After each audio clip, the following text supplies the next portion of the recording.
Literalmente este es uno de estos temas que a veces pienso que es medio conspiranoico, o sea, yo no lo puedo entender porque la parte más importante, donde realmente se inicia ese proceso, no se le da la importancia que tiene. Una persona puede tener el mismo nivel de LDL colesterol, tú tienes 100 Delia y tú Víctor tienes 100, pero si no mides ApoB o las partículas o el tamaño, el riesgo es increíblemente diferente.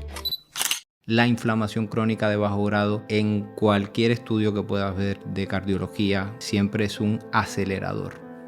Yo no estoy tan seguro que sea un acelerador, para mí es un culpable. Pues el mejor antiinflamatorio es buscar la causa, no es disparar con anticuerpos monoclonales a todo lo que baja la inflamación, es dónde está la inflamación. Está en el intestino, está en lo que comes, está en el estrés crónico, la enfermedad cardiovascular. Ojalá me equivoque y esté diciendo tonterías, pero creo que seguirá siendo el principal asesino de nuestra sociedad porque no la estamos enfocando como tenemos que enfocarla. Bienvenidos a un nuevo episodio de Impacientes. Somos Víctor y Delia y somos médicos. El episodio de hoy es una auténtica masterclass de salud cardiometabólica. Estos son algunos de los temas que trataremos. ¿Cuáles son los 4 principales causantes de la enfermedad cardiovascular? ¿Qué pruebas nos van a permitir medir nuestro estado de salud cardiometabólico? ¿Y qué hábitos nos ayudarán a prevenir estas enfermedades y disminuir el riesgo lo máximo posible? Para ello, tenemos la suerte de poder entrevistar al doctor Carlos Hernández, que es cirujano cardiovascular y defensor de la medicina funcional e individualizada, además de divulgador, y de él aprendemos cada día en redes sociales. Esperamos que disfrutéis la entrevista tanto como nosotros. Buenas tardes, Carlos. Muchas gracias por sacar un ratito para esta entrevista. Bueno, nada, es un placer estar aquí con vosotros, chicos. Siempre se aprende de las preguntas y de este tipo de encuentros con gente curiosa, así que vamos adelante. La primera pregunta que queríamos hacerte es acerca de un concepto que hemos visto mucho en tu divulgación y es sobre encontrar la causa antes de disparar a la variable. ¿Puedes explicarnos qué significa este concepto y poner algún ejemplo de cómo no se está haciendo bien en la práctica médica habitual?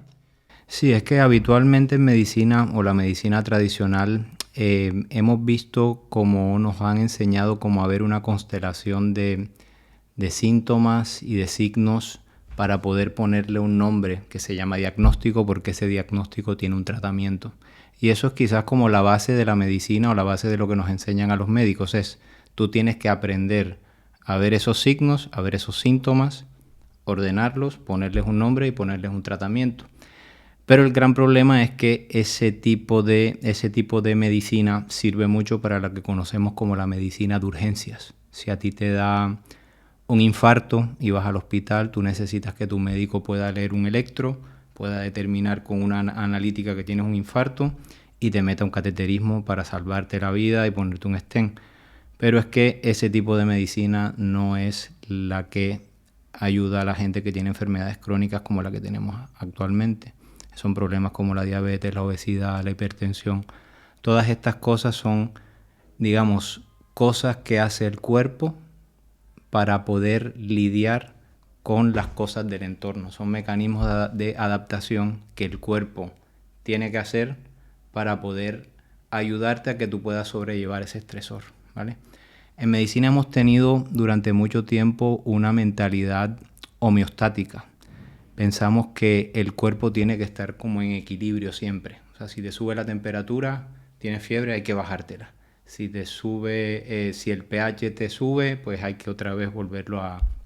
Pero hay muchos mecanismos dentro del cuerpo que no siguen esos regimientos homeostáticos, ¿ya? Sino que son un poco más alostáticos, que es el cuerpo se adapta, cambia y se adapta a las circunstancias. Entonces muchas veces subir la tensión es bueno porque si tú empiezas a hacer ejercicio, necesitas que te suban las pulsaciones, necesitas que te suba la tensión arterial, necesitas transpirar, necesitas que te suba la temperatura. ¿Es eso algo malo? No, es adaptativo. Entonces muchas de las cosas que vemos actualmente como la hipertensión, la resistencia a la insulina y muchas otras cosas que hablaremos más adelante son mecanismos adaptativos. El cuerpo se adapta a esas circunstancias, pero el tema es cuando esos mecanismos de adaptación permanecen encendidos durante mucho tiempo. Ahí vienen ya los temas que conocemos como las enfermedades o como le ponemos ese nombre que se llaman enfermedades. ¿Y cómo llegaste a ver la medicina de esa manera? Bueno, supongo que como cualquier persona te tienen que ir pasando algunas cosas a lo largo de tu vida para darte cuenta de que quizás el camino que estaba tomando mi profesión no era el que me gustaba. Algunos de estos temas fueron personales, otros en el hospital, viendo pacientes todos los días. A mí me tocó lidiar con algo que sufre la mayoría de la población actualmente, que era con insomnio crónico. Y durante precisamente mi formación como cirujano cardiovascular, si ya tienes un problemita de sueño, bueno, ya tú lo sabes, Delia también, pues viene la residencia y te pone en una situación en la que no puedes dormir, tienes que estar despierto a unas horas que un humano no tiene que estar despierto, y eso genera una serie de problemas internos que en su momento, cuando yo estaba haciendo la residencia, me generaron cosas que ni yo como médico podía identificar. O sea, no podía saber qué era lo que tenía: fatiga, dolores de cabeza, infecciones recurrentes, poca tolerancia al ejercicio. Pero en ese entonces mi mente no podía entender que podía ser el sueño, ¿no? Porque mi mente de médico no le daba la importancia y la trascendencia que podía tener este factor del estilo de vida en la salud humana, ¿no? Hasta cuando me empecé yo mismo a investigar, porque el tema es que yo como médico también iba donde colegas especialistas. Cada uno me decía una cosa diferente de lo que yo tenía. Cada uno iba como intentando taparme un hueco sin decirme dónde estaba el problema en realidad. Entonces me tocó a mí mismo buscar, oye, ¿qué me pasa? Y entonces, digamos que la raíz del sueño y el buscar por qué tenía el problema me hizo como adentrarme en un mundo de la medicina que yo no conocía. ¿Qué tiene que ver el sueño, el estrés, con que yo esté así? ¿Ya? Entonces ahí empecé como a remover. Luego también en mi familia, mis padres ambos tenían hipertensión, ambos tenían lo que hoy se conoce como síndrome metabólico. Y esta era una condición que yo mismo como médico les decía a ellos que era, esto ya, tú eres hipertenso y eres hipertenso, ¿qué se va a hacer? Tienes que tomarte tu pastilla el resto de tu vida y en fin. En medio de ese proceso de yo sanarme, de intentar sanarme, empecé a darme cuenta que los hábitos, la alimentación, influían mucho en este tema del síndrome metabólico, de la hipertensión y todo esto. Y empecé a hablar con mis padres. Oye, hagan estas cosas, cambien esto, quiten esto de aquí, hagan lo otro, el estrés, en fin. Y ellos empezaron a mejorar, empezaron a ya no necesitan pastillas. Entonces llegaron al momento en el que, Carlos, ¿qué hago? Si a mí me han dicho que soy hipertenso, ¿qué hago con las pastillas?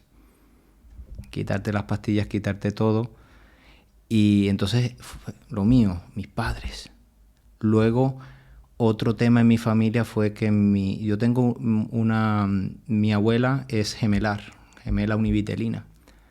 Mi abuela le dio Alzheimer y a mi abuela, a su hermana gemela, no le dio Alzheimer.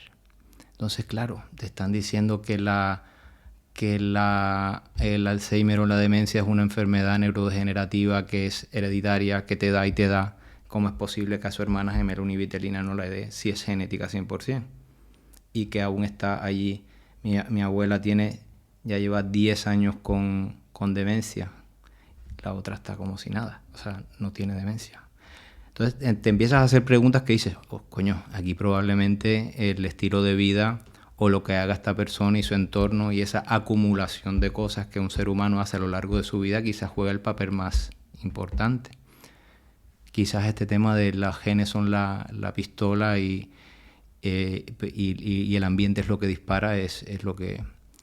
Ese es directamente lo que significa medicina funcional, lo que me hizo meterme a lo que se conoce como medicina funcional. Entender que tenemos una ruleta, que es lo que nos han dado los genes, esa te cae, para bien o para mal, pero que lo que tú hagas con tu vida durante el transcurso de su vida es increíblemente lo que marca la diferencia. Qué interesante, o sea, me parece súper importante esta introducción porque al final es lo que buscamos con este podcast, ¿no? Enseñar a la población a cuidarse, a conocer su cuerpo y cómo funciona para poder evitar esas enfermedades, ¿no? Con la genética que tenemos, pues poder tomar las riendas, ¿no?, de nuestra salud para evitarlas, ¿no? Nos gustaría empezar hablando de la aterosclerosis y si te parece podríamos comenzar con una pequeña introducción sobre qué ocurre en nuestros vasos en el proceso de aterosclerosis. Bueno, esto es aterosclerosis. Le han puesto, voy a empezar quizás un poco por el final. Digamos que la medicina tradicional o la cardiología convencional le pone el nombre de aterosclerosis al proceso mediante el cual nuestros vasos sanguíneos se les empiezan a meter lo que se conoce como el colesterol malo, y empieza, digamos, como a calcificar las arterias, y poquito a poquito se empieza a obstruir la luz de un vaso. Ese sería el final de la historia si hablamos solamente de términos convencionales, ¿no? Pero si nos adentramos un poco más a entender lo que es la aterosclerosis, nos damos cuenta que es que los humanos, la mayoría de nosotros, vivimos con aterosclerosis. Como decía también William Hostler, vivimos con aterosclerosis, pero morimos de trombosis. O sea, muchos seres humanos podemos tener aterosclerosis, pero eso no directamente significa que sea una enfermedad. Yo siempre pongo el ejemplo de la mano, y de hecho tengo un post de las manos de las personas que hacen o que hacemos dominadas. Si tú me ves la mano de una persona que hace dominadas, pues vas a ver que hay muchas escaras, que hay muchos callos. Si tú vas donde tu dermatólogo, si no le dices lo que estás haciendo, probablemente el dermatólogo dirá que tienes una enfermedad. Pero si le dices que estás haciendo dominadas, te dirá que más o menos eso es lo que pasa con la aterosclerosis. Hay muchos procesos que llevan a aterosclerosis, que no necesariamente significa enfermedad, y hay otros procesos patológicos que la aterosclerosis es el principio de la enfermedad. Entonces, empecé por el final por eso. La aterosclerosis es una condición, o digamos, es una situación de las arterias en la cual intervienen 4 factores importantes. Uno, que hablaremos más adelante, es el endotelio y glicocálix, que es la capita que recubre nuestras arterias. Es la que le da esa posibilidad a los vasos sanguíneos como de relajarse, de que no se trombose, de que no se acumulen cosas en esa capita. Luego está las lipoproteínas, que es donde entra el colesterol, los lípidos. Luego está nuestro sistema inmunológico. Esta es una parte que desafortunadamente no se ha tenido en cuenta cuando se habla de estos problemas. Y el otro, inflamación, trombosis, ¿vale? Son 4 actores en donde desafortunadamente se le ha dado mucha importancia a uno solo, que es el colesterol, ¿no? Entonces, es un proceso en el que si se daña la capa fina que cubre nuestras arterias, ese colesterol o esos lípidos que van transportándose por nuestro vaso sanguíneo se pueden penetrar y se empiezan a acumular, y nuestro cuerpo, en un intento de poder sacar, es un intento, es un mecanismo de defensa, no es una enfermedad en ese contexto. Si se penetra, tu cuerpo lo que quiere es que donde no tiene que haber algo, taparlo, bloquearlo, o que no haga daño allí. Entonces van nuestras células de defensa, los monocitos se meten allí y empiezan como a comerse ese colesterol, empiezan a tapar. Y en ese proceso, si ese proceso se perpetúa porque se ha dañado nuestra capa inicial, el glicocálix o el endotelio, pues ahí es cuando ese proceso se empieza a conocer ya como que se conoce como la placa de aterosclerosis. Sigue ese proceso, es una culebra que se muerde la cola hasta que se va estrechando poquito a poquito el vaso. Y cuando ya esa calcificación es como muy asociada a la calcificación con otros factores, puede hacer que esa plaquita se rompa y expone como esas células que no tienen que estar expuestas a la sangre, y ahí es cuando se coagula y se produce lo que conocemos como accidentes cerebrovasculares, que son los ictus o los infartos. Entonces, ¿aterosclerosis mala o es buena? Yo pienso que es un mecanismo de defensa. Hay muchas personas que hay ejemplos, pero pongo el ejemplo más clásico, el de los ultramaratonistas o las personas que hacen deportes de resistencia. Tú le haces un examen de aterosclerosis a esas personas, y esas personas tienen mucha aterosclerosis, mucho calcio en sus coronarias, mucha calcificación. ¿Esas personas tienen más eventos coronarios? No.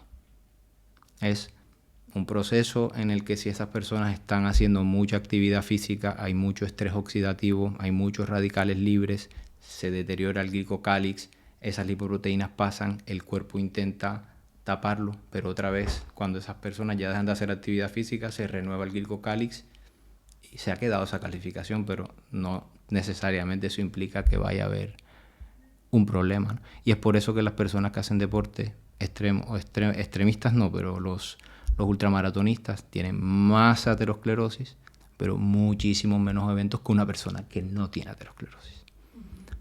Entonces esas son las... No sé si me he explicado bien. Sabía que iba a dar una buena explicación, lo que no sabía que tanto. Me ha gustado mucho, así como introducción.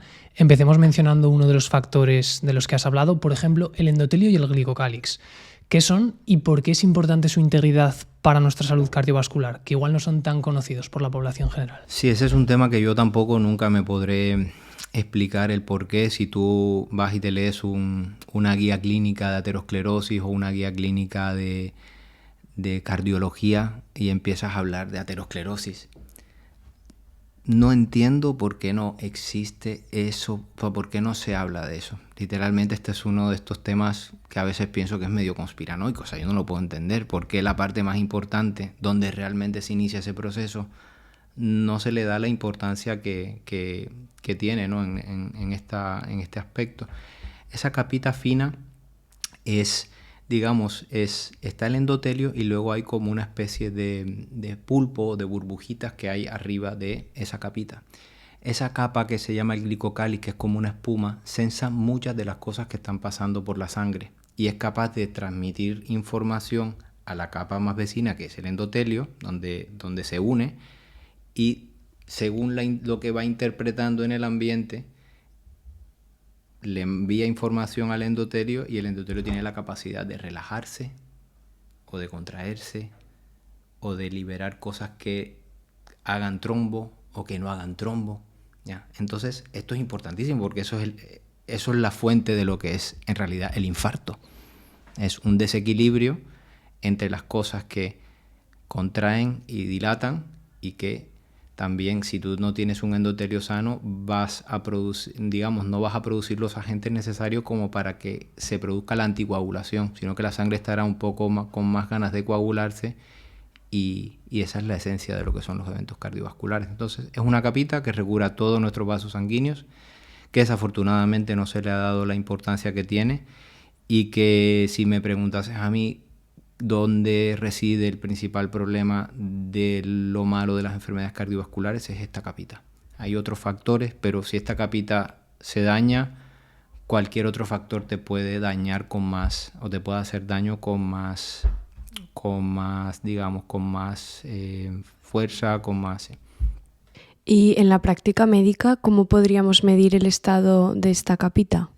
Eso es muy complicado porque tenemos que intuirlo por exámenes, digamos, los médicos aquí tenemos que jugar, o por lo menos es lo que hago yo, o intento darme cuenta cuáles son todos los factores que pueden dañar el endotelio en una analítica e intentar analizarlos, ¿vale?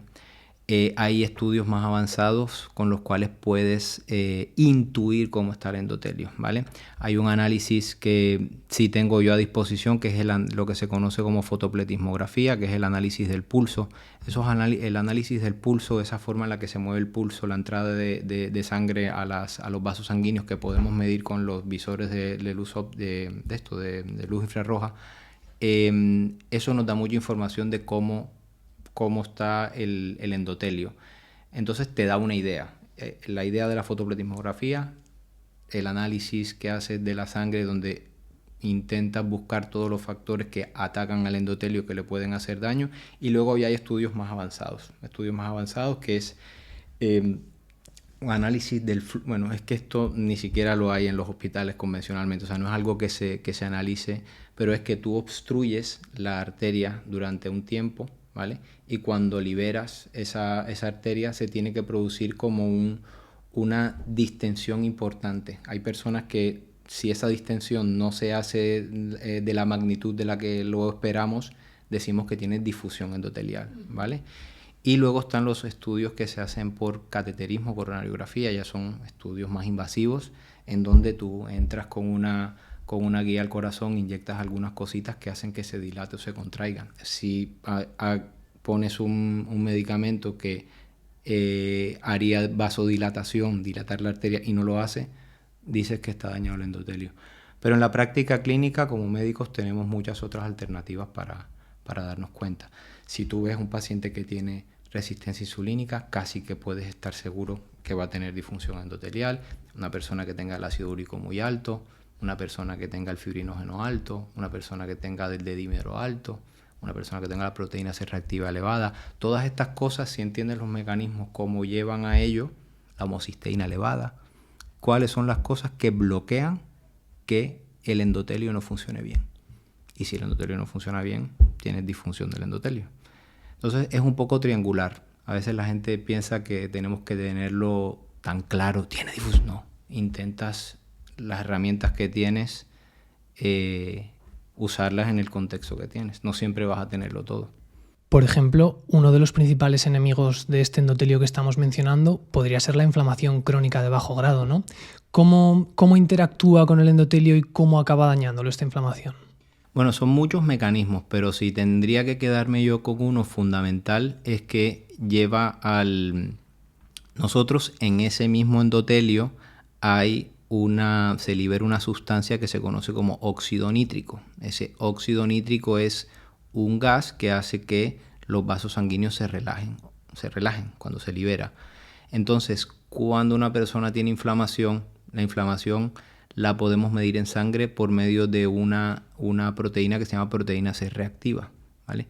Eso no nos dice dónde está la inflamación, simplemente nos dice que hay inflamación en el cuerpo. El tema es que esa proteína C reactiva puede bloquear la liberación de este óxido nítrico. Y si no se libera óxido nítrico, no se relajan bien nuestras arterias. Es por eso que la inflamación crónica de bajo grado, en cualquier estudio que puedas ver de cardiología, siempre es un acelerador. Yo no estoy tan seguro que sea un acelerador, para mí es un culpable. No es algo que añada riesgo, sino que por sí solo puede ser la causa del problema. Entonces, es un factor que si tú quieres prevenir enfermedades cardiovasculares, tienes que asegurarte que la persona no tenga inflamación crónica. Pero aquí es donde va el tema. No deberías querer no deberías ponerle un antiinflamatorio, que tienes que querer buscar la causa de la inflamación.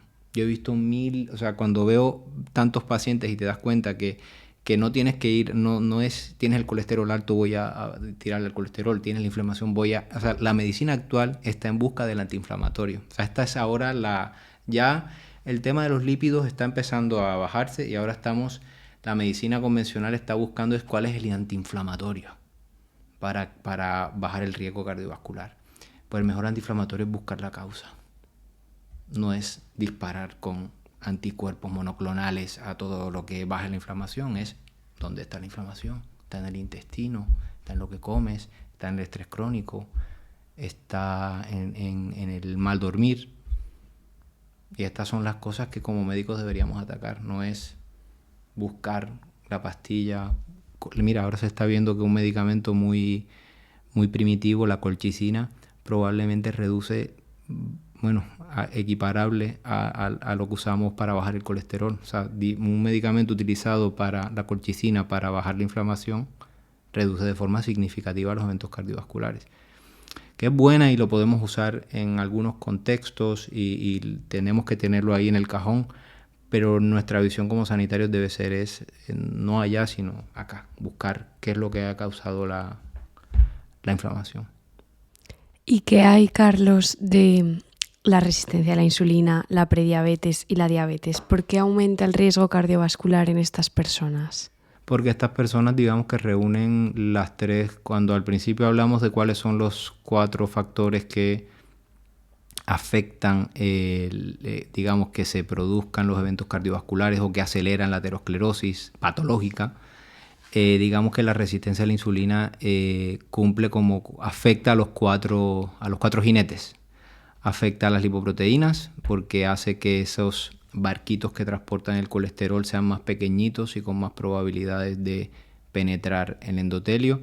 También afecta al glicocálix y a la glucosa elevada, la insulina elevada afecta directamente la función del glicocálix y del endotelio. Y también pone nuestro sistema inmunológico como en un estado de más alerta. Entonces ahí tienes la trombosis también, pone al cuerpo en una situación como de más ganas de coagular. Y entonces ahí combinas los 4 factores que hace que una persona desarrolle enfermedad cardiovascular. Es que le afectan las lipoproteínas más pequeñitas, con más probabilidades de traspasar esta patología o esta condición, que tampoco es una enfermedad, es un mecanismo de defensa, pero que se acentúa y acaban en diabetes, lo que le ponemos el nombre de prediabetes. Pero afecta esos 4 mecanismos y por eso es quizás ahora mismo yo te podría decir que para mí es el mayor el factor que más contribuye a que tengamos la explosión de enfermedad cardiovascular y que estoy seguro que no vamos a corregir. No vamos a corregir, lo sé, porque no se está abordando como toca. La enfermedad cardiovascular, ojalá me equivoque y esté diciendo tonterías, pero creo que seguirá siendo el principal asesino de nuestra sociedad porque no la estamos enfocando como tenemos que enfocarla. ¿Y cómo consideras que habría que enfocarla? Pues pienso que aquí en este aspecto sí le daría más importancia a los principios de la medicina funcional. Entender cuáles son las causas, cuáles son los factores que llevan a un organismo a desarrollar resistencia a la insulina patológica, adelantarnos al desarrollo de la enfermedad, porque hay muchas personas que hablaremos más adelante de ello, pero la resistencia insulínica es, así como la aterosclerosis es el proceso que la medicina describe como la causante de las enfermedades cardiovasculares, la resistencia insulínica es el mismo proceso para la diabetes, ¿vale? Entonces, resistencia insulínica no directamente significa enfermedad. Hay muchas situaciones saludables en donde la resistencia insulínica nos salva la vida o son buenos mecanismos. Si tú te estás quedando sin alimentos y no has comido en 48 o 72 horas, tu cuerpo desarrolla resistencia a la insulínica fisiológica. Intenta que tu azúcar en sangre no sea consumida por tus músculos, sino que solamente te queda azúcar para la cabeza. Y eso es un mecanismo importantísimo para sobrevivir. Lo mismo pasa en las embarazadas. El cuerpo intenta desarrollar resistencia insulínica de forma fisiológica para ayudarte. El tema es cuando existe lo que se conoce como la resistencia insulínica patológica, que es lo que pasa en los diabéticos. Este proceso, y es lo que yo veo más en mi consulta o en mis pacientes que tienen afectados los vasos del corazón, es que tienen una resistencia insulínica de mucho tiempo de evolución, pero como sanitarios no lo hemos visto antes, sino que ya esperamos a que el paciente sea diabético o sea prediabético, con el nombre que le quieras poner, porque estos son nombres que le damos a unos números.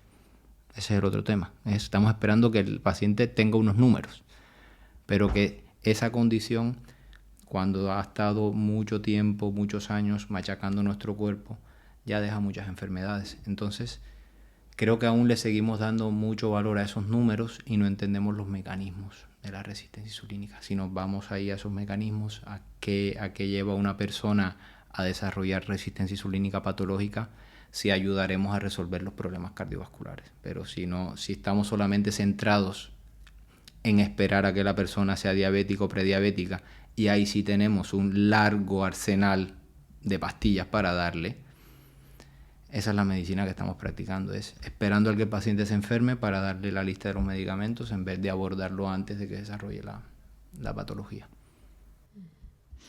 Podríamos decir que hemos mencionado el factor endotelio glicocálix, así un poco por encima, inflamación, incluso sistema inmune, ¿no? Con esto de la resistencia a la insulina. Vayamos a otro gran contribuidor, otro factor importante de la enfermedad cardiovascular, como es el tema de los lípidos. ¿Podrías hacernos, sé que es un tema complejo, pero una pequeña introducción para que la gente pueda seguir luego la conversación de los principales lípidos, lipoproteínas, su función e interacción?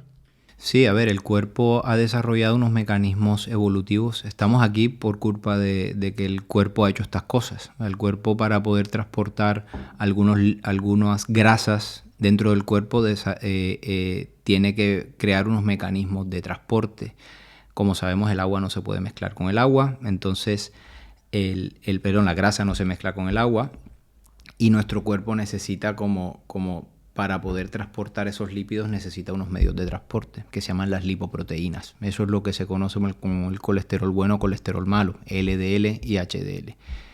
Estas lipoproteínas sirven para muchas cosas, para transportar el colesterol, transportar triglicéridos, transportar vitaminas liposolubles, pero también sirven para otras cosas que tampoco la cardiología tradicional habla del tema, es que también son importantes antioxidantes, o sea, nos ayudan a los seres humanos a lidiar con el estrés oxidativo, ¿vale? A captar radicales libres para evitar que dañen algunas estructuras más importantes dentro del cuerpo. Sirven para muchas cosas.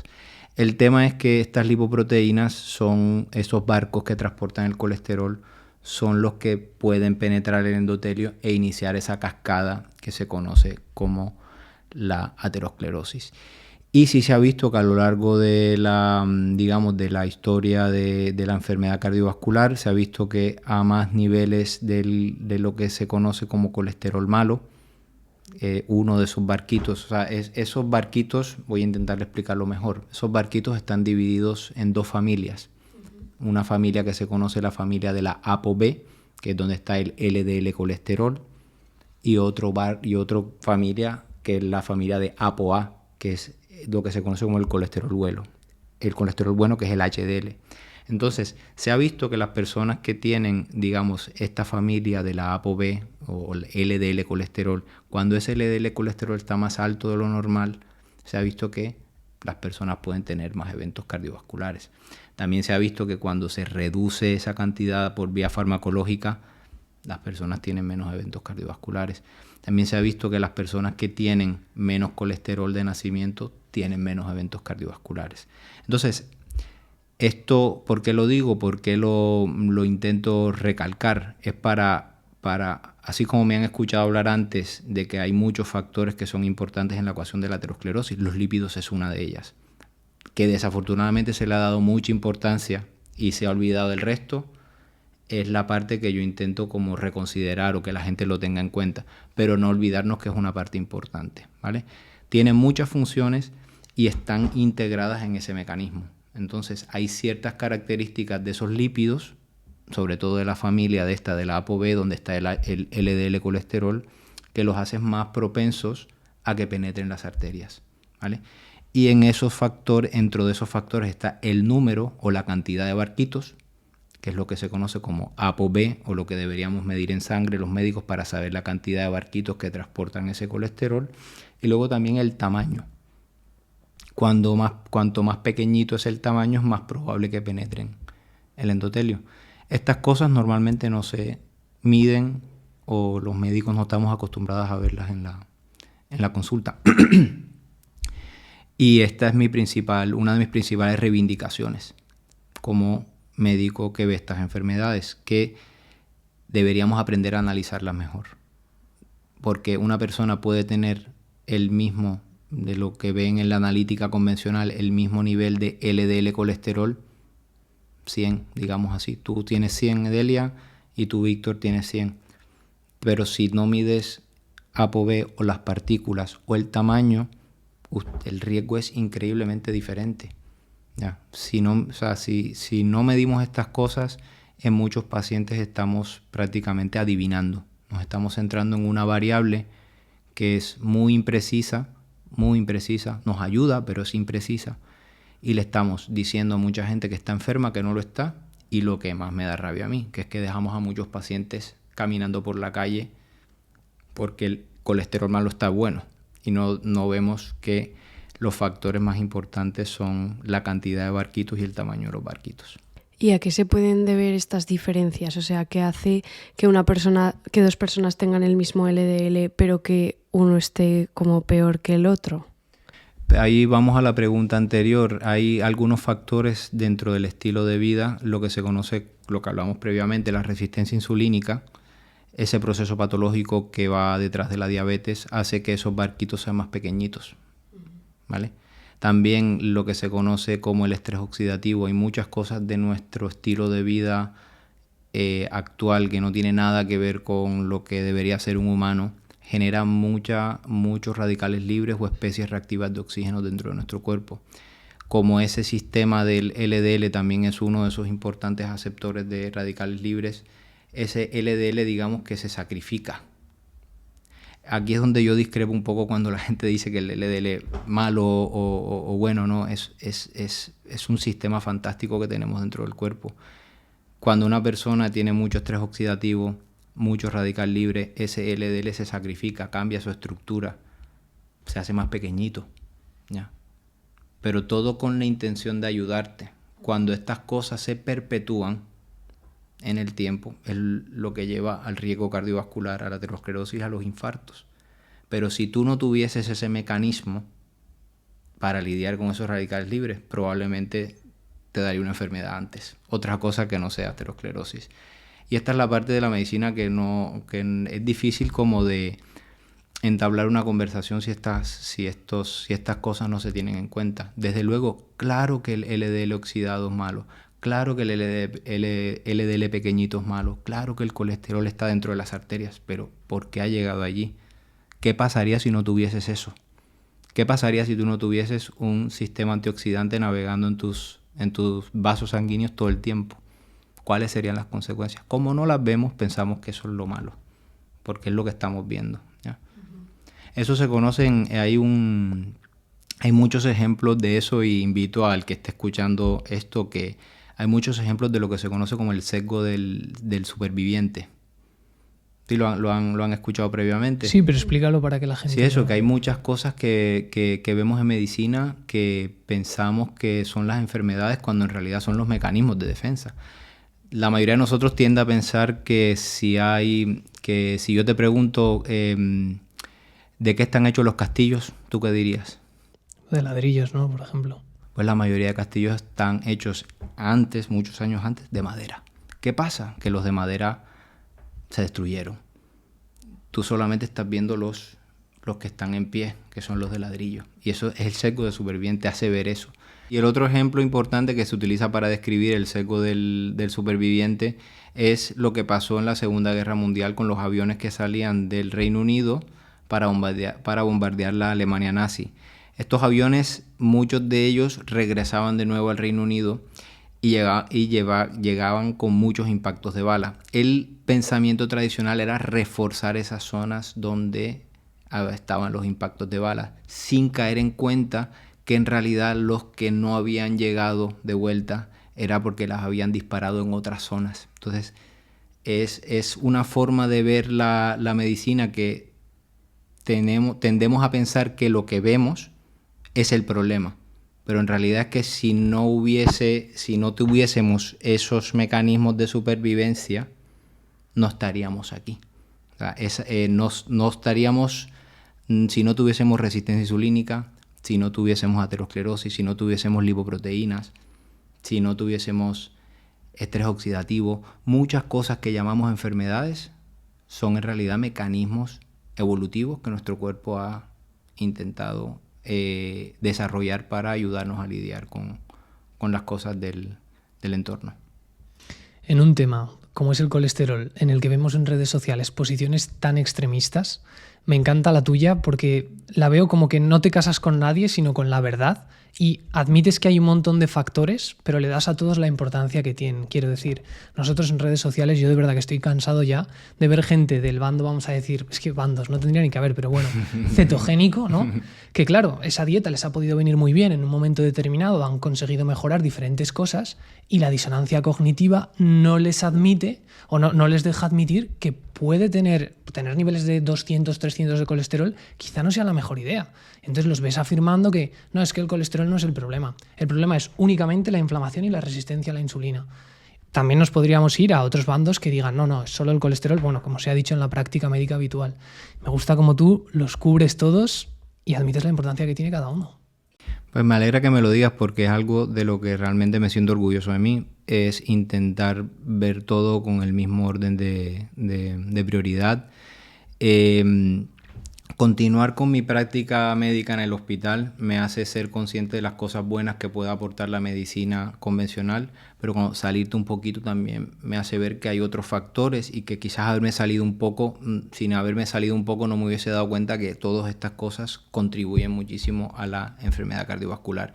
Y sí, con el tema del colesterol hay una polaridad que cada día es más acentuada, desafortunadamente. Yo ya no entiendo por qué por qué las personas no pueden darse cuenta de que esto no es de si es culpable o no es culpable.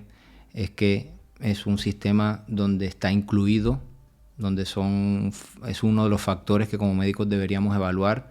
Para mí no es el más importante, ¿vale? Pero sí es un factor que desde luego intento mucho ver o evaluar en mis pacientes, ¿vale? Ver desde ese parámetro, desde esos 4 jinetes, desde esas 4 factores que acentúan o que llevan a una persona a tener enfermedad cardiovascular, los lípidos tienen un papel. Y hay que evaluarlos, hay que saber cuándo son patológicos, por qué están siendo patológicos, si tengo que poner medicamentos o no, si tengo que modularlos, si tengo que buscar la causa por la cual se han afectado, ¿vale?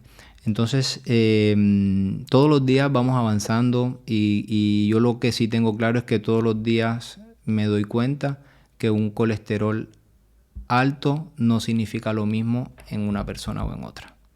Eso lo tengo más claro porque cuando ves personas mayores, yo he visto muchas personas mayores con colesteroles altos de toda su vida y muchos de ellos sin signos de aterosclerosis, y les empiezas a preguntar por sus familiares, oye, gente longeva que han vivido 90 años, o sea, colesteroles genéticos, ¿ya?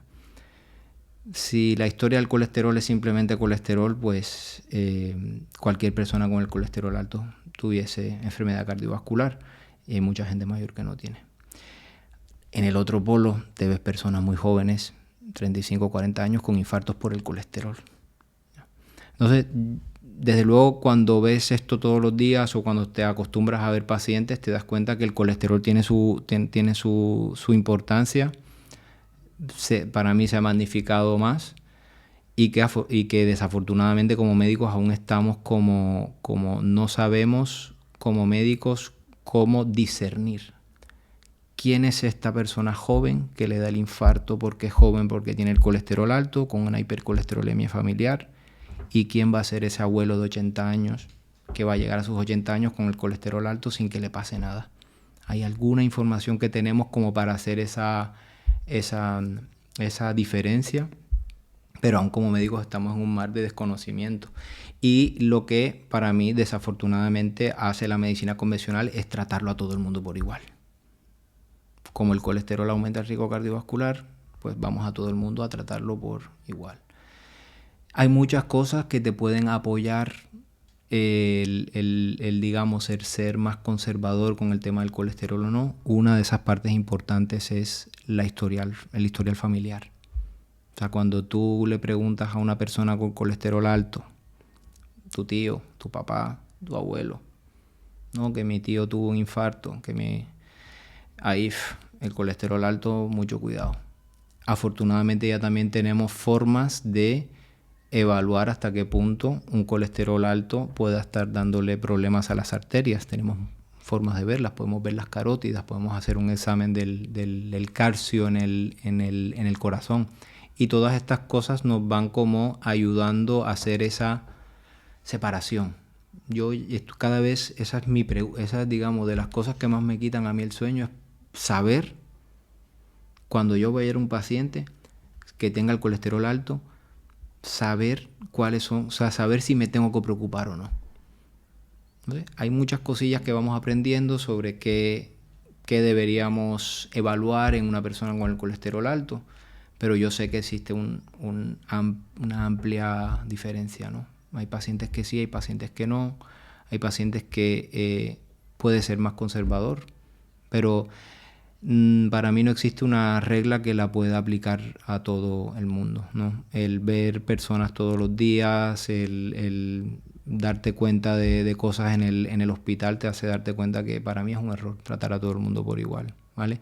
Pero eso no es lo que nos enseñan en la carrera. En la carrera tú estás metido en un guión, una guía clínica que te pone unos parámetros, unos números, y si tú encajas allí, hagas lo que hagas, vas a un tratamiento o vas aquí, vas allá.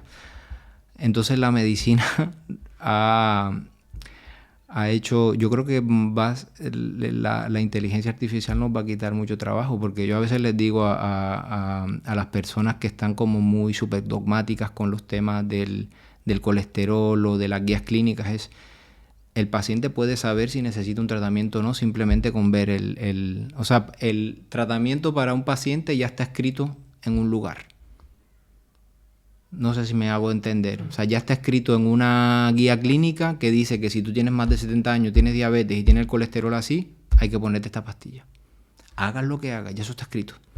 Entonces, ¿dónde está nuestra pericia como médicos para entender, oye, este colesterol alto ha sido causado por la inflamación, ha sido causado por la resistencia insulínica, vamos a modular esto para ver si el colesterol baja? Ya nosotros no entramos en eso. O sea, ese tipo de cosas ya no se cuestionan en la carrera de medicina, ¿no?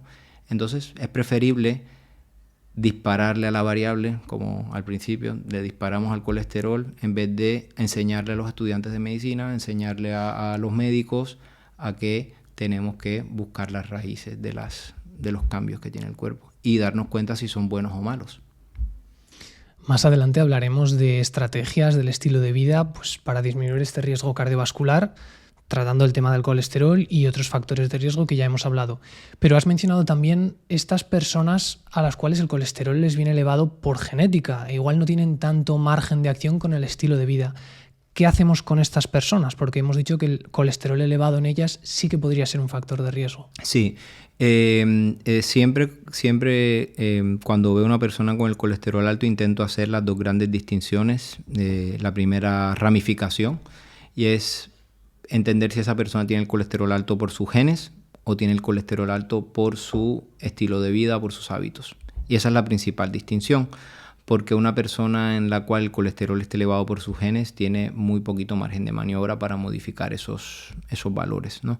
Y es una persona que la mayoría, pues, estas son las personas que sí considero que hasta cierto punto deberían agradecer que existen los fármacos para bajar el colesterol. O sea, ellos no tienen la habilidad de hacer algunos cambios en su estilo de vida que les hagan tener unos lípidos más favorables, y estas personas deberían agradecer que los fármacos existen porque les ayudan a muchos de ellos a disminuir el riesgo cardiovascular. Por otro lado está el grupo en donde es el estilo de vida, la alimentación y algunos factores internos son los que generan la elevación del colesterol. Te puedo incontables veces donde me he dado cuenta que la elevación del colesterol o la elevación de las lipoproteínas que transportan el colesterol es como causa de la inflamación o como causa de estrés oxidativo. Cuando tú corriges esos factores se baja el colesterol o una mala dieta. Entonces, esa es la gran distinción que yo intento hacer y hacerle ver a las personas que esto no es una batalla de si el colesterol es bueno o malo, es entender cuándo sí, cuándo no, de si las pastillas son buenas o malas. Hay mucha gente que debería dar gracias a la vida de que estamos en este momento del siglo de nuestra época que tenemos acceso a estos medicamentos, porque si no tuviesen problemas muchas personas. Yo no entro en esa guerra, Víctor. No entro en esa. Yo intento ver cada estrategia, cada medicamento, cada cosa como una aliada, como una cosa más que tengo aquí en la mochila para poder enfrentarme al paciente en el campo de batalla, ¿vale? Y no es negarlo. Esto ahora me pasa a mí mucho con los medicamentos para bajar de peso. Una persona que esté viendo gente con obesidad mórbida todo el tiempo y que te diga que los cura a todos los obesos sin pastillas, miente. O sea, miente. Yo no puedo escuchar a una persona que me diga que es que haciendo esto y esto y esto bajan todos los pacientes. Hay muchos pacientes que hagas lo que hagas, no mejora. Poniendo todo su empeño. Y aparecen estos medicamentos que no son no es lo que yo quisiera poner en primera instancia en los enfermos, pero tienes una herramienta aquí que te ayuda a ayudarles a bajar de peso a muchas personas. Entonces muchas veces se me ha tildado como de que yo soy pro medicamento, ¿no? Sino que cuando ves pacientes que realmente lo necesitan y que ya has agotado todas las estrategias terapéuticas y del estilo de vida y no ha mejorado, aquí tienes un fármaco que te ayuda. Los fármacos no son tu enemigo. Son enemigos quizás en la situación que se usan actualmente, que desafortunadamente es el primer eslabón. Al paciente no se le hacen cambios del estilo de vida. Y eso es lo que debería ser primero. Exacto, opino exactamente igual. Realmente tenemos que incidir en el estilo de vida, pero llegados a un punto en el que se requieren los fármacos, ¿por qué no usarlos? ¿No? En esto, como en todo, en redes sociales se ha polarizado un montón y llegas a ver personas pues decir barbaridades de fármacos completamente necesarios, pues como quimioterápicos, que nos ha pasado, etcétera, pues que al final se pierde un poco el norte, yo creo. Y bueno, volviendo al tema de los lípidos, del colesterol, hemos hablado bastante del LDL y ahora me gustaría hablar del HDL. ¿Por qué se le llama colesterol bueno? ¿Es que nos protege de la enfermedad cardiovascular? Es que esta lipoproteína que transporta también, esta lipoproteína de la familia de la ApoA, es un colesterol que tiene la capacidad como de meterse dentro de la arteria, dentro de las arterias, y como que chupar el colesterol que se ha depositado dentro de las arterias. Entonces tiene la capacidad como de entrar allí, comer el colesterol y salir de nuevo. Entonces en una persona que digamos que ya le ha penetrado el colesterol dentro de las arterias, tener ese un HDL funcionando bien, se come más ese colesterol y lo saca de allí. Ese es el ejemplo, o digamos la forma más pragmática que puedo utilizar para alguien que no sea sanitario. El tema es que tener el HDL colesterol alto, colesterol bueno, o sea, el colesterol que va dentro de las HDL, eso es lo que significa el HDL colesterol, está relacionado con buena salud metabólica. Esa es la traducción. O sea, el HDL por encima de 50 o así es generalmente una persona que tiene una buena salud metabólica. Y se ha asociado que el HDL bajo se encuentra en personas que tienen mala salud metabólica. El tema es que las personas empiezan a confundir asociación con causalidad. Y entonces ya la gente empieza a pensar que es el colesterol, este es el que te protege y es el santo divino y este es el que debemos tomar pastillas para subir. Para este sí no hay problema. La gente quiere tomar la pastilla para subir. Es un poco curioso el tema, ¿no? No quiere tomar lo otro para bajarlo, pero si hubiese una pastilla se lo tomaría todo el mundo, ¿no? Y el tema es que no existe causalidad. O sea, no hay... Es difícil explicarle a las personas que esto es una relación. No es que el HDL sea el que te vaya a proteger. O sea, la cantidad de colesterol que va dentro de las HDL se relaciona con mejor salud metabólica. Punto. Esa es la traducción que hay que hacer. Nadie debería querer tomar ningún medicamento para subir el HDL. Hay muchos medicamentos que se han desarrollado antes, la medicina, para subir el HDL y todos han fracasado. El HDL solamente te sirve como para mirarlo dentro de un panel de lípidos y hacerte una miradilla como por encima junto con los triglicéridos para saber cómo está la salud metabólica de esa persona. El que sea que me esté escuchando, que me lo pregunta mucho, doctor, quiero subir mi HDL. Mejora tu vida, mejora tu calidad de vida. Si sube el HDL, bien, y si no sube, también.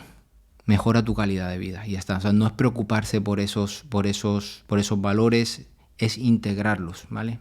Los triglicéridos y el HDL es un poco, lo usamos en medicina para saber el estado de salud metabólica de la persona. Entonces con los triglicéridos, como acabas de mencionar, pasa un poco lo mismo, ¿no? Exactamente lo mismo. Hay personas que, digamos, cuando los triglicéridos empiezan a subir un poquito por encima de 100, te empieza a dar información de que esa persona, su salud metabólica se está empezando a afectar. Y lo mismo, cuando ya tienes unos triglicéridos por encima de 200, su salud metabólica está afectada sí o sí, diga lo que te diga otras analíticas. Y cuando ya los bajas de 100, casi que puedes asegurar que esa persona está con salud metabólica bien. Pero tienes que también aprender a distinguir que hay personas que tienen los triglicéridos elevados por su genética, ¿vale? Y los triglicéridos por sí solos no generan ningún problema. Esta es la parte que muchas veces tengo yo discusiones con otras personas, es cuando tú tienes los triglicéridos altos, eso no es directamente lo que te genera el riesgo cardiovascular. Es que esos triglicéridos altos, para poder ser transportados dentro de la sangre, necesitan de esta familia de la LDL colesterol, de ese colesterol malo. Entonces se necesitan más barquitos para transportar esos triglicéridos que tú tienes altos por tu alimentación o por tu estilo de vida. Y esos barquitos suelen ser muchos barquitos y suelen ser más pequeñitos. Y eso es lo que confiere el riesgo. Es eso. no es porque los triglicéridos por sí solos. Entonces, los triglicéridos te ayudan a integrar información, pero por sí solos no son causa, es relación, no causal.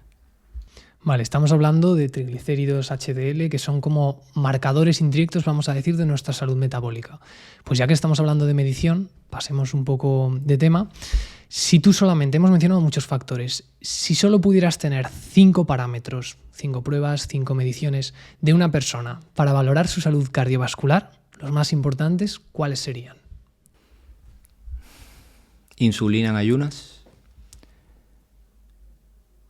lipoproteína A, que no hemos hablado de eso. Mediría la cantidad de barquitos que transportan el colesterol en sangre, que es lo que hablamos previamente. Lo puedes medir de dos formas, o con ApoB, que es un examen que te dice la cantidad de barquitos, y también hay otro examen que se llama la cantidad de partículas de LDL. Alguno de esos dos. Homocisteína y proteína C reactiva. Esos serían los cinco que creo que me darían una información importantísima, ¿vale? Si están bien, podría decir que esa persona, su riesgo cardiovascular está bastante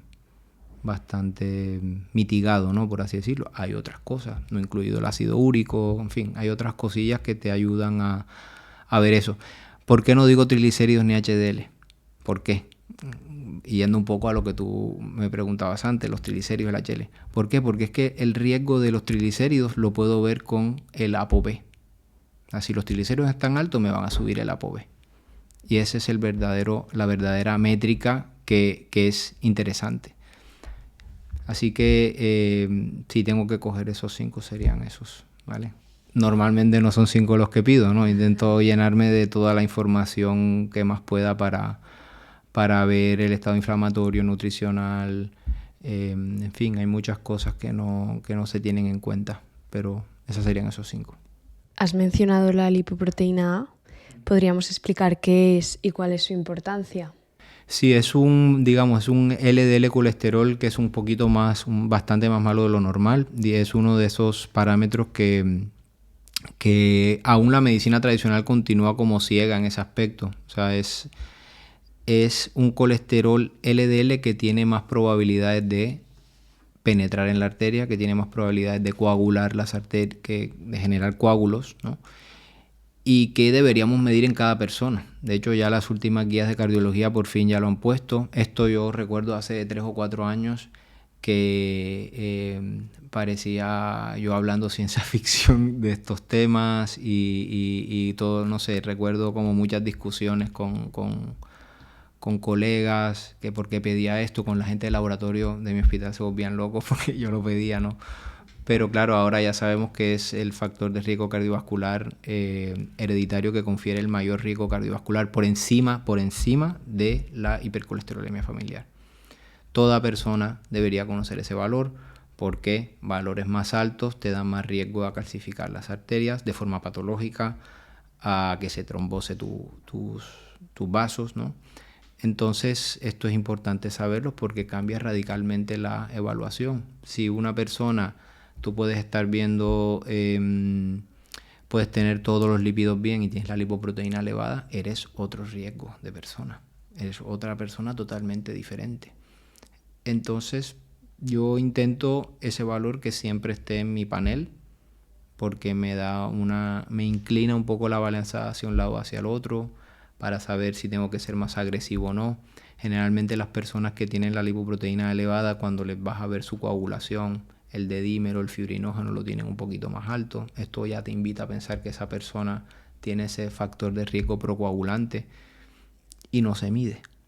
O sea, no la gente no lo está midiendo. Ahora los médicos empiezan a tener un poco más de conocimiento de este factor de riesgo, pero bueno, mi mensaje sería que todas las personas deberían tener al menos una medición en su vida y eso es lo que ya se está promoviendo. Podríamos pasar ahora a recomendaciones prácticas para disminuir este riesgo cardiovascular. Y me gustaría empezar preguntándote por cómo comer para reducir el riesgo cardiovascular lo máximo posible. Vale, yo creo que el paso más importante, saliéndome un poco de lo que hablábamos previamente, de las guerras, de la nutrición y de todo este embrollo de las tribalidades que hay ahora, con la perspectiva en la nutrición, el paso más importante que puede tomar cualquier ser humano es comer comida real. El paso más importante es pasar de comer todas las cosas que vengan empacadas en bolsitas ultraprocesadas, harinas refinadas, todo eso, sacarlo de la vida de la persona. Para mí, eso en mi práctica es lo más trascendental y, digamos, para mí es el 70% de la ecuación. El otro 30% de la ecuación depende un poco de lo que tenga la persona, ¿vale? Si la persona tiene una enfermedad metabólica, resistencia insulínica, diabetes, yo no puedo negar lo que mis ojos han visto. Me inclino más hacia una alimentación con menos carbohidratos en ella y los resultados son fantásticos. Hay personas en donde eso no lo puedo hacer, en donde no debería hacerlo. Hay otras personas donde el enfoque de más grasa es bastante perjudicial para los lípidos, para la inflamación, para otros contextos. Entonces yo por eso no me caso con una sola dieta, sino sé que están allí muchas que las puedes usar en función de la persona. Pero todas esas estrategias de nutrición comparten todas, que es el paso de la alimentación tradicional, que está llena de procesados, a una donde no existan procesados y donde la persona coma solo alimentos naturales, ¿vale? Porque ¿qué relación puede haber entre este consumo de ultraprocesados, azúcares refinados, con la permeabilidad intestinal y la enfermedad cardiovascular? Muchas cosas. Básicamente es que esto es mucha información. Los ultraprocesados, punto número uno, son alimentos que vienen con mucha carga glucémica, con mucha carga de energía. Y eso ya de por sí genera un problema para el riesgo de las personas a tener diabetes, prediabetes y obesidad. El otro punto es que son más inflamatorias, ¿vale? Y la forma en la que generan ese tipo de inflamación es que pueden afectar esa barrera que recubre nuestros intestinos. Esa barrera tiene que tener cierta permeabilidad para dejar pasar unas cosas, pero prevenir el paso de otras. Y cuando consumimos cosas que nuestro cuerpo no está acostumbrado a tolerar o que no hemos comido en los últimos miles de años de evolución de nuestra especie, pues nuestro cuerpo reacciona, inflama esa zona y se permeabiliza. Y pasan ciertos componentes de los alimentos que no deben pasar a la sangre, no deben pasar adentro de nosotros, porque el intestino en realidad es algo que está fuera de nosotros, es como la piel, está fuera. Lo tenemos dentro, pero es algo que está fuera. Y eso genera que penetren algunas cosas dentro del cuerpo que generan mucha inflamación y muchos otros problemas, muchas otras predisposiciones a enfermedades que no deberíamos tener. Afectan también nuestra conducta alimentaria. De por sí ya son más cargados de carbohidratos y de calorías, de carbohidratos refinados y de calorías, pero también nos estimulan unos mecanismos en el cerebro que no podamos parar de comer. Entonces son quizás, si tengo que buscar un culpable de la epidemia de la obesidad, es los ultraprocesados. Se han cargado nuestro sistema de gratificación, de recompensa. No estamos llenos nunca. Y eso es porque generan inflamación, generan la gente que está detrás de los ultraprocesados son la gente más inteligente que hay en el mundo. Entonces saben cómo jugar con tu placer, con tu gratificación, y todas estas cosas se convierten en cosas irresistibles para la mayoría de los humanos. Son estímulos que la mayoría de los humanos no puede aguantar y todos terminamos cayendo. ¿Cómo se quita eso? Es volviendo a comer las cosas que hemos estado habituados, donde nuestro cuerpo regula su hambre y su saciedad sin necesidad de estar viendo si estás comiendo calorías o 200 calorías de esto o lo otro. Entonces, el principal consejo que le daría a una persona es vuelva a comer comida normal, ¿vale? En donde la saciedad empieza otra vez como a volver, empieza a recuperarse, porque deja esos estímulos inflamatorios o esos mecanismos de recompensa que han sido estimulados con los ultraprocesados. Menos mal que nosotros somos inmunes, ¿no? Y no nos llaman los... A nosotros nos llaman también un montón y por eso los tenemos bastante a raya, ¿verdad? Sí. Yo soy súper sensible a ello. O sea, ya yo sé que cuando como algo, y yo soy médico y lo entiendo, pero imagínate todo el que va caminando por la calle. Yo sé que como ciertas cosas que me van a disparar más el apetito y que ese día acabo comiendo más por el hecho de simplemente en algún momento de mi día haberme comido un ultraprocesado.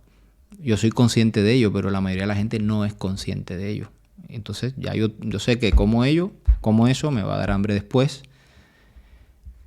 Y hay personas que viven en ese círculo vicioso de toda la vida. Totalmente. Y a mí me pasa, con Delia lo hablo algunas veces, cuando cenando, pues un poco como excusa, ¿no?, de nuestra vida estresada, cogemos un poco de chocolate igual con azúcar o algún postre así, y digo, el momento en el que más me apetecía no era antes de tomarlo, eso que se dice de he visto el chocolate, entonces esto hace que se eleve mi dopamina, es justo después de probarlo. Una vez que lo pruebo es brutal. Ahí ya es cuando más refuerzo tengo para seguir comiéndolo. Entonces, nuestra medida suele ser no probarlo y dejarlo para ocasiones especiales.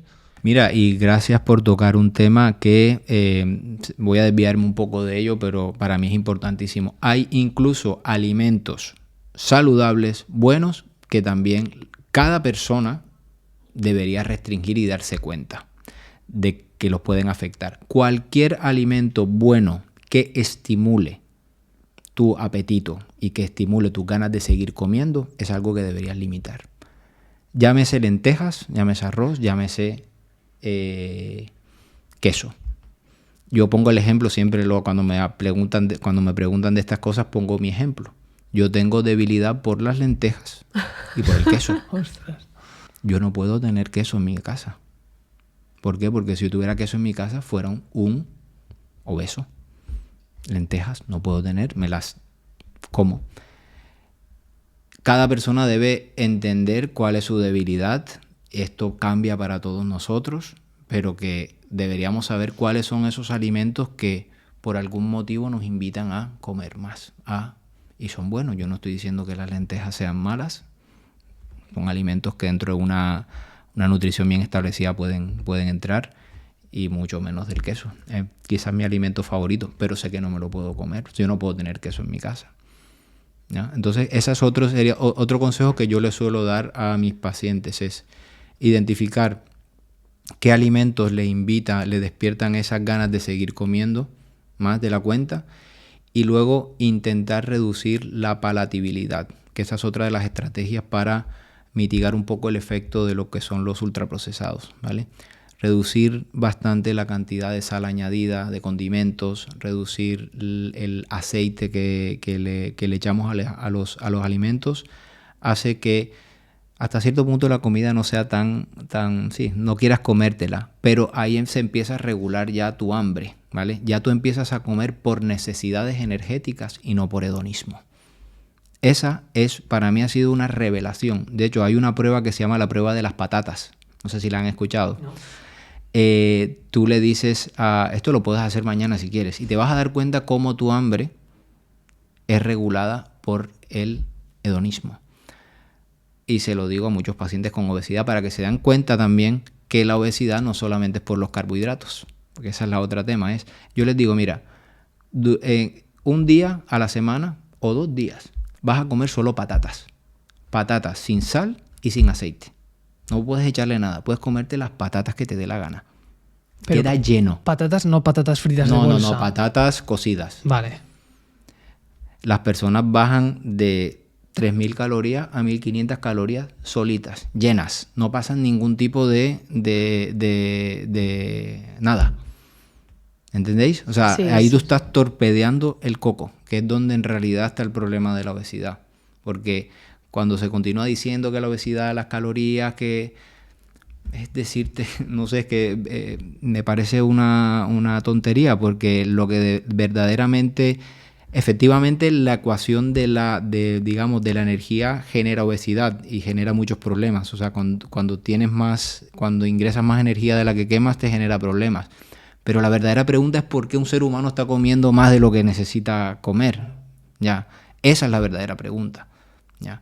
No lo hemos abordado bien. Tenemos que preguntar por qué este ser humano come más de lo que necesita. ¿Por qué este ser humano, si tiene tantos depósitos de grasa, su cuerpo no utiliza esos depósitos de grasa para generar energía. ¿Por qué? Esa es la verdadera pregunta. Y uno de esos mecanismos es torpedear la cabeza. Torpedear la cabeza, pero tienes que explicárselo al paciente. Tú tienes que entender que estás gobernado por estos alimentos. Esto ha afectado tu forma de reconocer lo que te está haciendo daño. Y tú ahora mismo estás comiendo más porque estás gobernado por tu hedonismo. Tienes que aprender que tienes que quitarle el sabor a las comidas. La única forma de que tú vuelvas otra vez a que tu cuerpo se rija por energía, por necesidades energéticas o nutricionales y no por hedonismo, es que le quites sabor a los alimentos durante un tiempo. Y no te digo yo lo que pasa, ¿no? Cuando tú le dices, mira, a esto no le eches tanta sal, o a esto no le eches tanto aceite, o haz la prueba de las patatas, a ver cómo te va, me cuentas en un mes, hablamos. Luego la gente viene, hostia, tío, a lo mejor. Entonces todas estas cosillas, un poquito allí, un poquito del ayuno intermitente, a algunas personas les ayuda a bajar la cantidad de calor o de energía que coman al día. Les hace más llevadero el tema del hambre. Entonces no, yo tampoco pienso que el ayuno intermitente sea como lo están vendiendo ahora, la panacea, la magia, como si estuvieses haciendo, creo que ayuda a la persona a comer menos sin pasar hambre. Lo lleva mejor la persona. Entonces, son estrategias que tienes que ir usando allí con uno, con otro, y te das cuenta que hay muchas. Qué interesante, ¿verdad? Sí, de verdad. Lo del ayuno sí que lo hemos probado, lo de quitar palatabilidad a los alimentos lo tenemos que probar, y lo de la patata también. Eso tenemos que hacerlo un día. Sí, y lo he hecho con diabéticos, porque yo lo he hecho hasta con diabéticos. El estar abierto a que las cosas no están escritas y que puedes probar con las personas y encuentras pacientes que están dispuestos, lo he hecho hasta con diabéticos. Y podrías pensar, hostia, ¿cómo le vas a dar patatas, glucemia a un diabético, tal? Pues las respuestas son... O sea, cuando lo estás midiendo y lo estás viendo, te das cuenta que no solamente es un tema de insulina y no solamente es un tema de glucosa, sino que hay muchas más cosas ya. Y hay pacientes que no les viene bien, otros no, pero la mayoría, cuando hacen la prueba de la patata, comen muchísimo menos, les baja el azúcar, aunque estén comiendo carbohidratos que suben el azúcar, bajan de peso, bajan la glucemia. Si tú puedes meter un poquito de eso, un día a la semana patata, otro día decirle a las personas que hagan ayuno intermitente o un día de ayuno prolongado, de comer una vez al día. O sea, todos los seres humanos necesitaríamos como estar sometidos a un poquito de todo, ¿ya? No es solamente una sola forma, sino intentar probar y quedarte con lo que mejor se adapte a ti. Lo que es bueno para mí igual no es para ti, Delia, o para ti, Víctor. A nivel de nutrición hay una cosa que nos queda por preguntarle, ¿verdad? Y es el tema del omega 3. Omega 3, incluso omega 6. ¿Qué nos puedes decir de esto? Porque últimamente los suplementos están como en auge también, ¿no? Veo mucha gente suplementándose con omega 3. ¿Realmente es beneficioso para nuestra salud cardiovascular? Sí, o sea, digamos que a nivel general, digamos, la cantidad de omega 3 que los seres humanos comemos en la actualidad es muy baja y la cantidad de omega 6 es muy alta, ¿vale?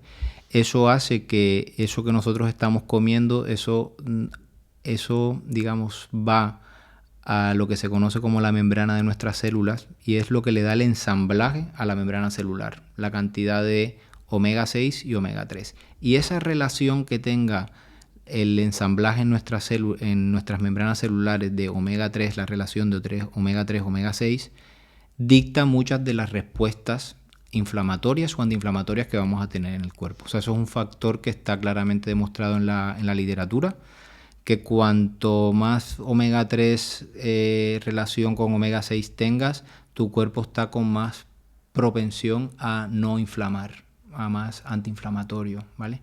Y cuanto más omega 6 tengas allí, más propensión a inflamar.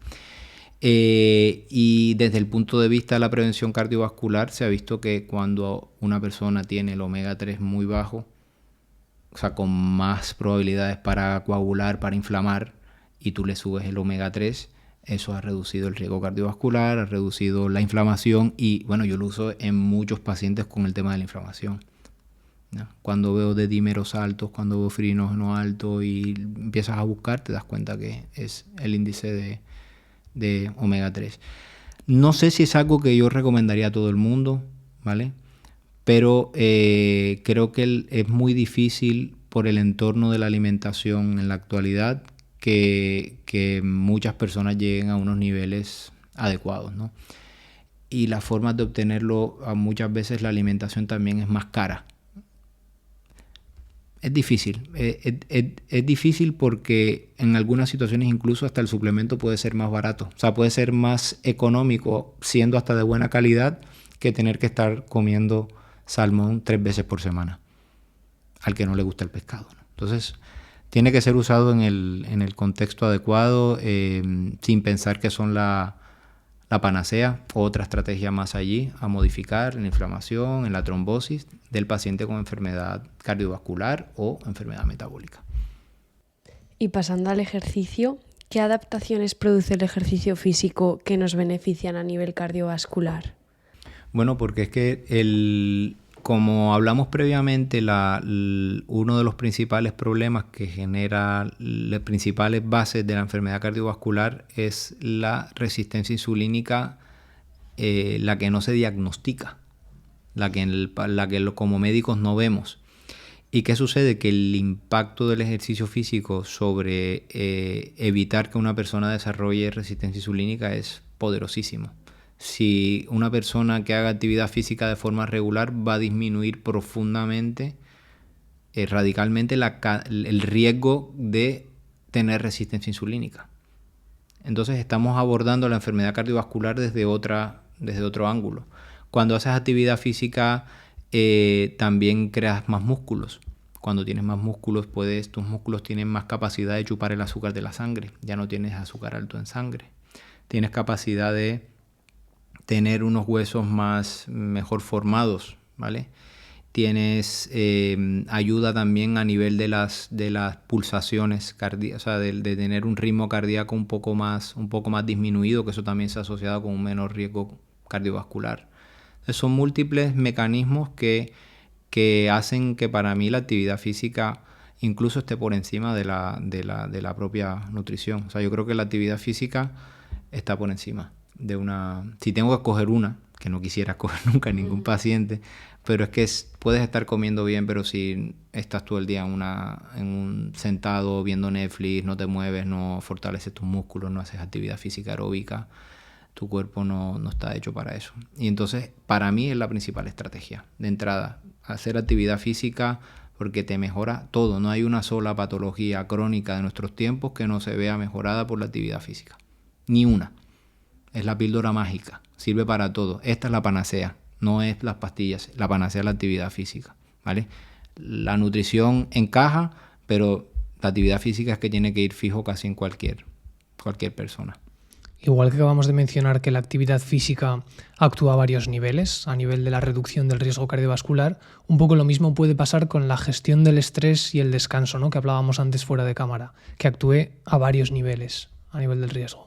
Sí, absolutamente. Esto es una de estas cosas que yo cuando veo pacientes siempre les envío un cuestionario en donde le pregunto por estas dos cosas. Siempre. ¿Cómo es tu sueño? ¿Cómo es tu descanso nocturno? ¿Te sientes reparado? ¿Te sientes reparado por las mañanas? ¿Y cómo estás lidiando con el estrés?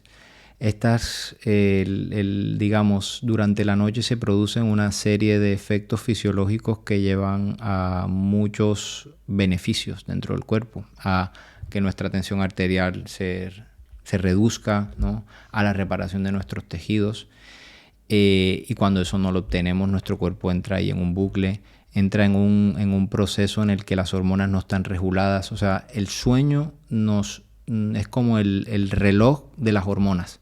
Si no lo tenemos, el resto de las hormonas se empiezan una disregulación que nos pone más en riesgo de enfermedades, sobre todo con el tema del cortisol, a tener cortisol a unas horas elevado que no deberíamos tenerlo, con el tema del estrés, y al cortisol alto por sí solo genera muchos problemas en la fisiología. Bueno, Carlos, pues yo creo que ha quedado una entrevista súper completa, súper didáctica. Hemos aprendido un montón contigo. Creo que la gente también va a poder sacar un montón de aprendizajes de esta entrevista. Así que te damos las gracias una vez más por habernos acompañado. Bueno, chicos, nada, ha sido un placer. Yo encantado de la vida de estar aquí, discutir de estos temas, de los temas en los que me siento un poquito más capacitado. Me siento que hay personas que se pueden ayudar, que es digamos, el propósito final de este tipo de encuentros, ¿no? No solo nosotros, sino que quien pueda escuchar le sirva esta información y le sirva para mejorar su salud. Así que encantado y que se repita. Eso es, que se repita. Dejaremos información sobre el doctor Carlos Hernández en la descripción. Cualquiera que quiera seguir aprendiendo de él, de su divulgación. Nosotros dos somos 2 seguidores fieles que aprendemos un montón de él y os lo recomendamos. Nos vemos la semana que viene en un nuevo episodio. Adiós. Adiós.